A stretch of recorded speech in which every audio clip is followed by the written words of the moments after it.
Good night. Now is the time to slow down. Find a comfortable position. Gently close your eyes and begin to let go of the world outside. Take a deep breath in, and as you exhale, allow the weight of the day to melt away.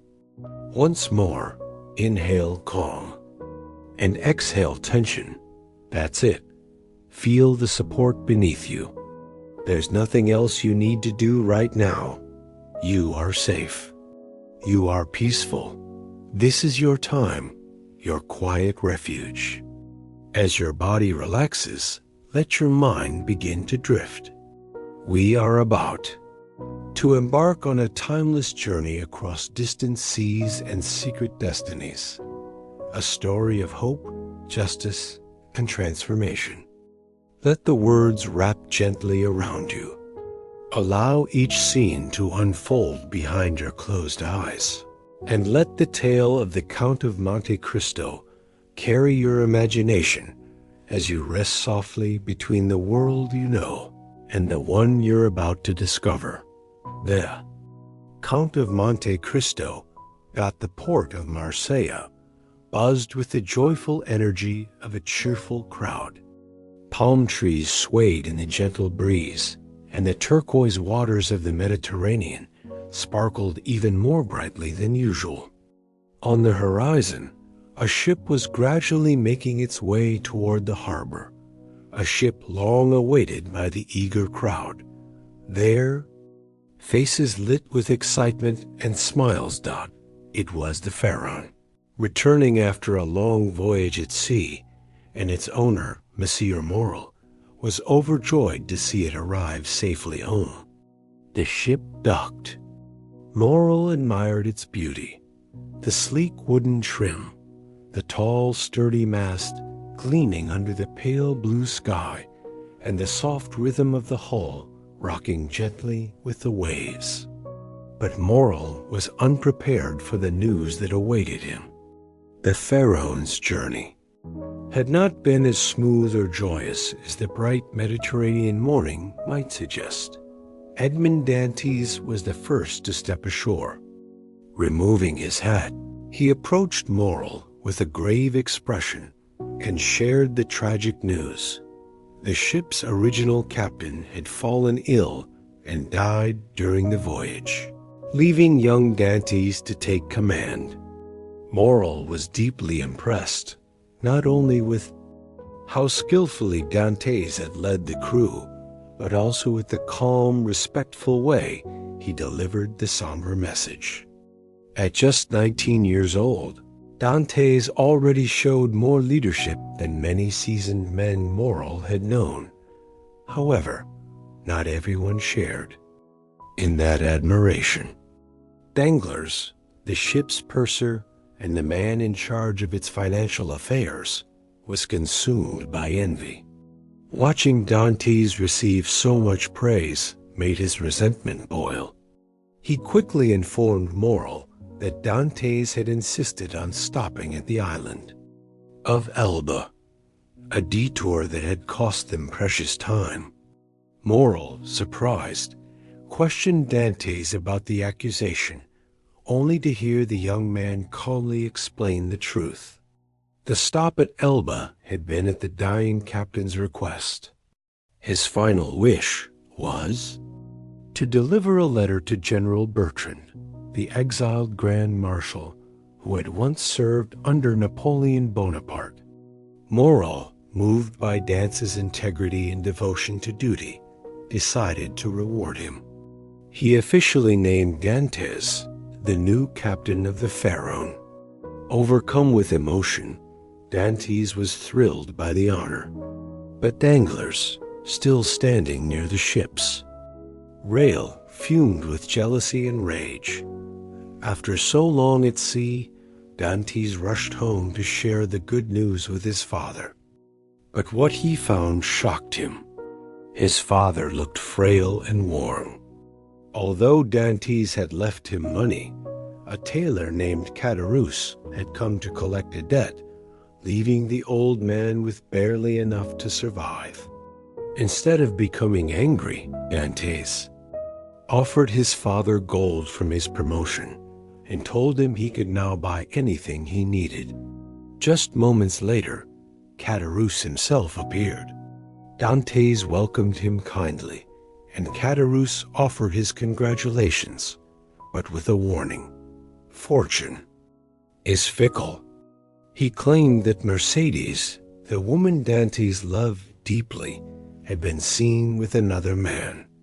Stung by the idea of betrayal, Dantès and Caderousse went to see Mercedes for themselves. But what Dantès found wasn't heartbreak.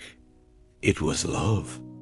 The beautiful and graceful Mercedes greeted him with a radiant smile and embraced him with warmth and depth.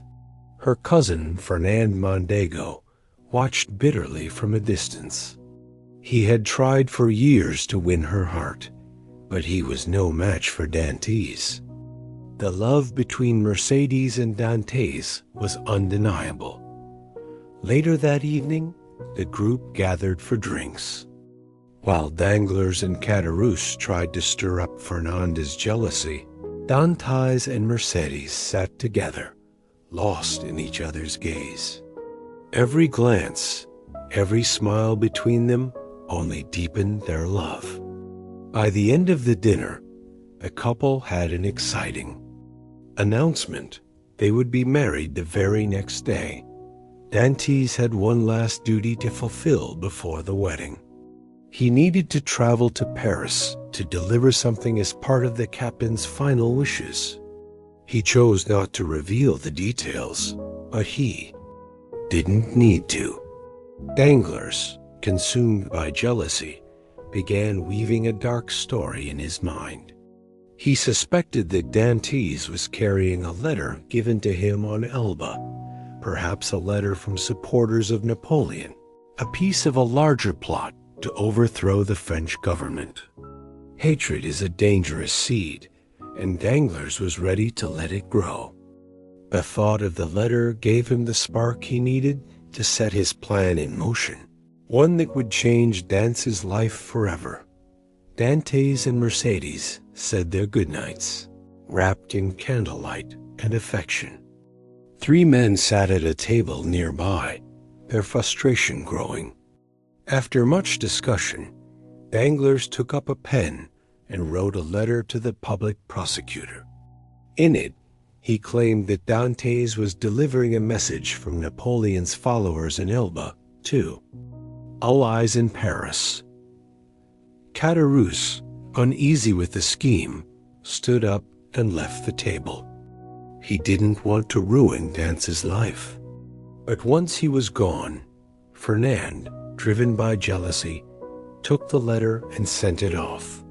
The next day should have been filled with love and celebration. Dantès and Mercedes sat at their engagement banquet, surrounded by luxurious food and warm candlelight. They couldn't stop smiling at one another, their love glowing as bright as the candles on the table. But that romantic night took a sudden and devastating turn. Just as they raised their glasses to toast their future, the doors burst open. Royal guards stormed in and demanded Dance's immediate arrest. The guests froze, stunned. Dantès himself was confused but not afraid. He knew he was innocent. He had done nothing wrong. Calmly, he agreed to go with the guards, believing it was all some misunderstanding. He kissed his beloved fiancée goodbye as she stood in tears, not knowing this moment would change everything. In the wake of the chaos, Danglars eagerly volunteered to take command of the Pharaon until Dantès was released. He was quite pleased with himself, very pleased in fact, that his plan was working just as he had hoped. But Dance's engagement party wasn't the only celebration taking place that stormy summer afternoon. Across the city, another gathering was being held, far grander and far more opulent. Gerard de Villefort, the deputy chief prosecutor, was celebrating his engagement to the daughter of the Marquis of Saint-Marin. Villefort came from a family steeped in political tension. His father was a well-known Bonapartist. Wanting to protect his own rise in power while Napoleon's influence declined, Villefort had publicly aligned himself with the Royalists. He passionately disavowed his father and severed all ties with him forever. Doing so, he gained the trust of the Royalist elite and the French public. Villefort declared to the guests at his engagement celebration that he would punish any Bonapartist conspirator with the utmost severity, ensuring they would be locked away for the rest of their lives. But just as he made this dramatic vow, Villefort was summoned to investigate a new Bonapartist plot, one in which Edmond Dantès was allegedly involved. When Villefort confronted Dantès, the young man answered truthfully. The letter in his possession was indeed from Napoleon, but he had no political affiliations. He was merely fulfilling the final wish of a dying captain, a man he deeply respected. Dantès had no loyalties, but those of love. Love for his father, for Mercédès, and for the man who had believed in him, Monsieur Morel. Villefort was struck by Dantès' sincerity and strength of character. For a moment, he hesitated. He truly considered setting the young man free, until Dantès revealed the name of the letter's intended recipient, Monsieur Noirtier, Villefort's own father. Villefort nearly collapsed from the surge of panic that overtook him. He couldn't allow the truth of his father's betrayal to be known, not to anyone. His future, his reputation, his entire career would crumble. He felt he had no choice. He destroyed the letter and condemned Dantès to life in prison, the Château d'If. Dantès was stunned. He was sent not to just any prison, but to the Château d'If, a remote fortress prison built on an island off the coast of Marseille. It was damp, cold, and reserved for France's most dangerous political prisoners. Still reeling from the injustice of being thrown in jail without a fair trial, Dantès shouted at the guards, demanding to speak with the governor, anyone. But no one listened. His cries were ignored, and his fury earned him a trip straight to the dungeon. On the way down, one of the guards mentioned another prisoner, a man so mad he constantly promised guards millions of francs if they would just let him go. Back on the mainland, Villefort was consumed by guilt. Mercédès sought him out, desperate to understand what had happened to the man she loved. And deep down, Villefort knew that Dantès was innocent. But Villefort had his own life to protect, his own reputation, his own country. So he told the king about the Bonapartist conspiracy. But it was already too late. Napoleon had returned.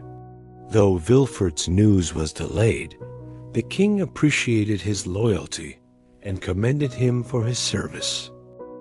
It didn't take long, however, for Napoleon to reclaim France. Monsieur Morel, desperate to bring Dantès home, pleaded with Villefort to release him.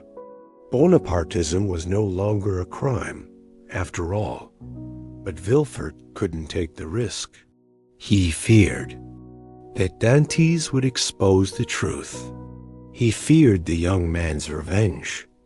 He wasn't the only one living in fear. Danglars moved to Madrid, afraid that Dantès would one day return and seek vengeance for his betrayal.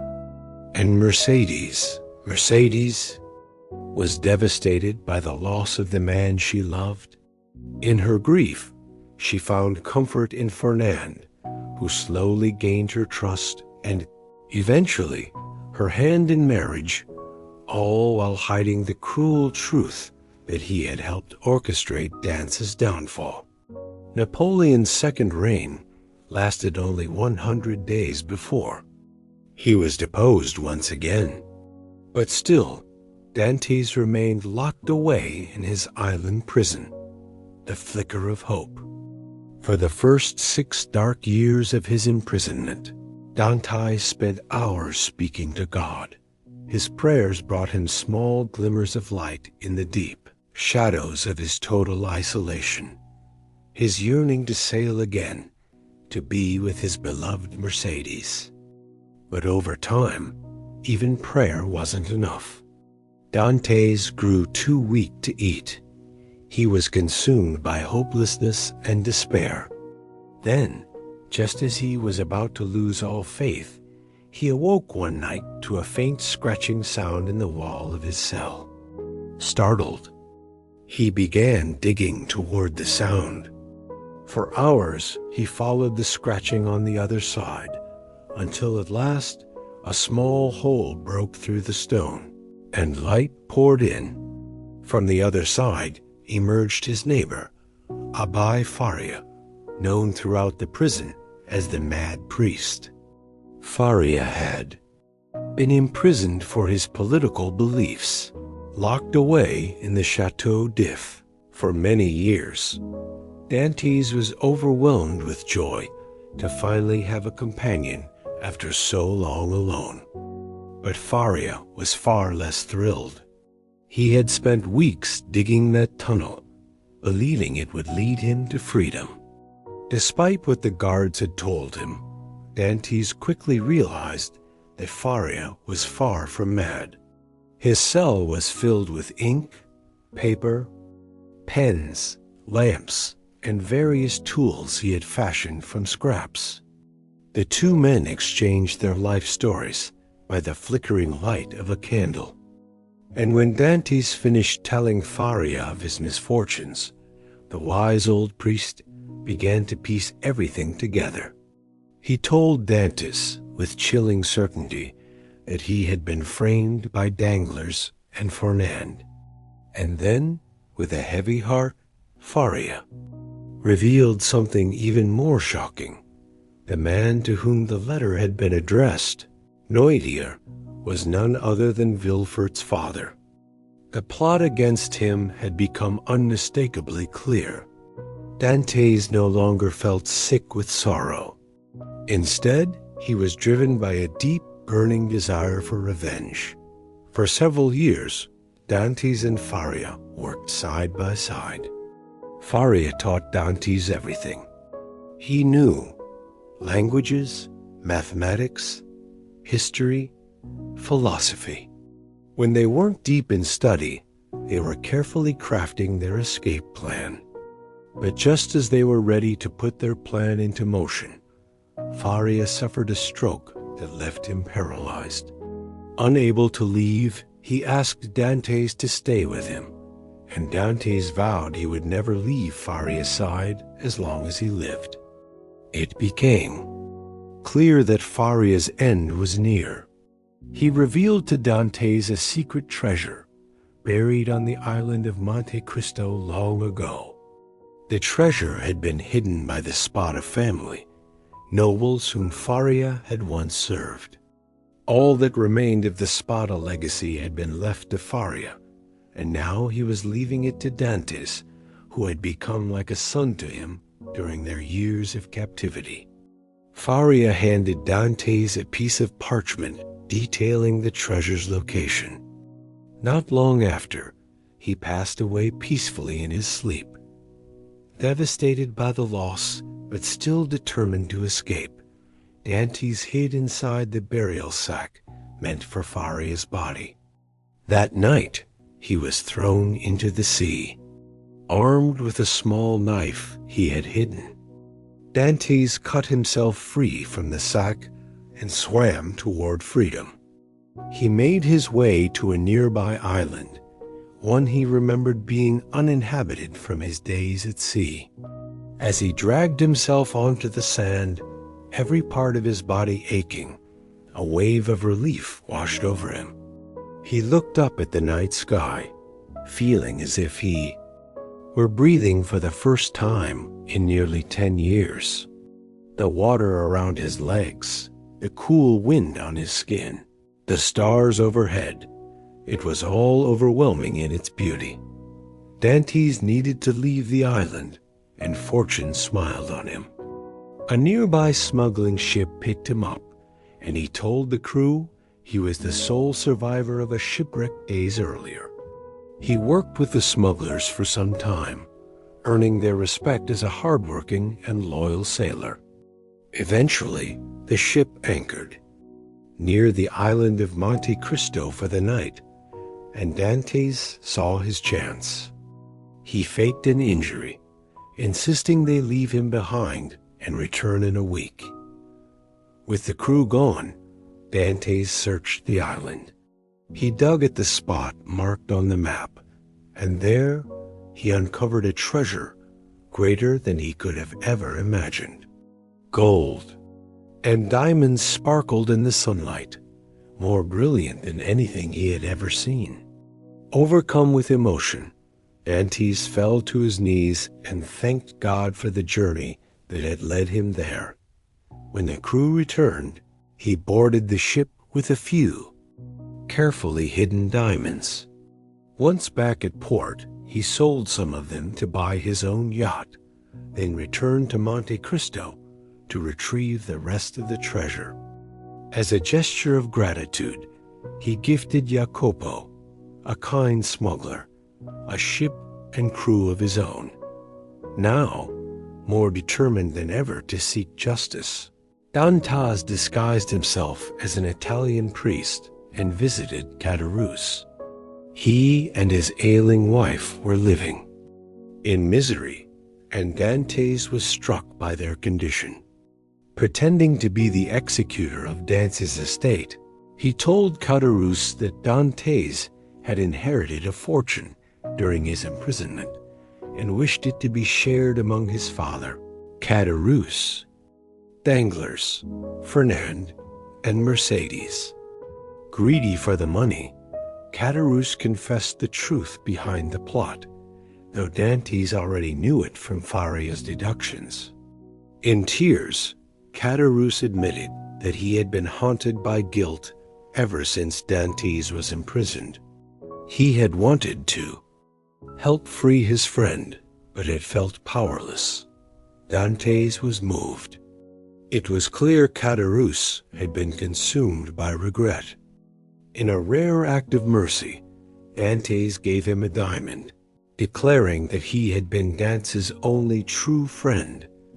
Through further investigation, Dantès learned the fate of the others. Danglars had become one of the wealthiest men in Paris. Fernand was also rich and now lived in Paris with Mercedes. Morel was on the brink of ruin. He had spent a fortune helping Dantès' father and had lost several ships at sea. Though troubled by these revelations, Dantès knew what he had to do. Working in secret, he returned Morel's briefcase, but this time it was filled with notes covering all his debts, which Dantès had paid in full. He also included a diamond as a dowry so that Morel's daughter could marry the man she loved. From a distance, Dantès watched the family celebrate.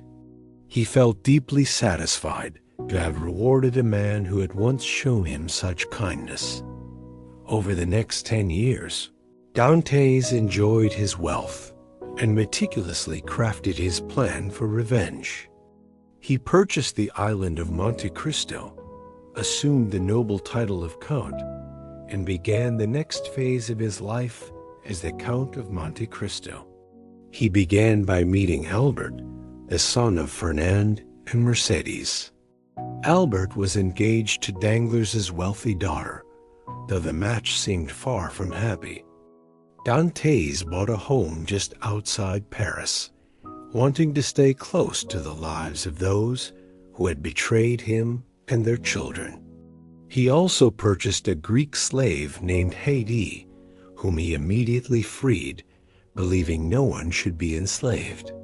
Over time, the two grew closer, and Dantès found himself falling in love with her, something he had never expected to happen again. Dantès worked carefully to destroy Danglars' fortune, making sure it all came crumbling down. Amid all the chaos among the families, long-buried secrets were unearthed, truths that drove Villefort and Fernand to their own tragic ends, and left Danglars held captive until he finally repented at last, satisfied that justice had been served. Dantès could finally enjoy the life he had built. Haydée confessed her love for him, and Dantès helped arrange the marriage of Monsieur Morel's son to Villefort's daughter, two young lovers madly in love. Though his journey had been long and filled with danger, two things carried Dantès through it all: hope and patience. Edmond Dantès' journey, with its twists and turns, teaches us that no matter how difficult life may be, hope and patience can lead us to places we never imagined. His transformation, his quest for justice, and ultimately, the peace he finds remind us of the strength of the human spirit. Now, with the weight of vengeance and the pains of the past finally lifted, Dantès can finally live the life he always desired, in harmony with his own feelings and the love he has found. He now walks a new path, calmer and lighter, by the side of those he loves, knowing that true peace comes from forgiveness and inner understanding.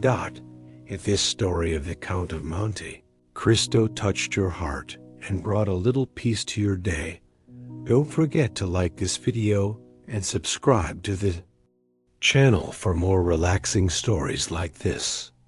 Leave a comment below sharing what you loved most about the story or how it made you feel.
you.